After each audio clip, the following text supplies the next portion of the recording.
Gue agak concern tadi sama ini sih, sama statement yang barusan. Iya, ini hal baru nih. Kita tanya, emang nggak pernah live di tempat yang lain? Pernah, which is Instagram.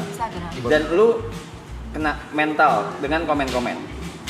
Now, boleh nggak? Gue agak sedikit doang ya. Ini sebenarnya nggak ada di, bukan brief ya, nggak ada. Apa? Jadi gue penasaran kayak, kenapa lu bisa ngomong ada bahasa kena mental di komen-komen ketika lu live? Lagi baca-baca. Sebenarnya nggak kenapa, maksudnya isi komennya sih biasa-biasa aja, cuma kayak apa ya? Pressure? Iya, kayak pressure. Kayak nggak siap aja gitu, kayak bingung mau ngomong apa nih kayak gini nih. Gitu. Kiri Soalnya kan kalau live gitu kan kalau salah ngomong bisa digoreng kan? Betul.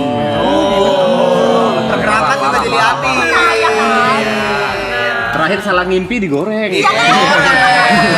Salah ngimpi lu. Salah mimpi digoreng. Sangat digoreng. Salah ketawa. Apa sih? Apa? Lanjut Iya, bro. hal-hal yang kayak gitu orang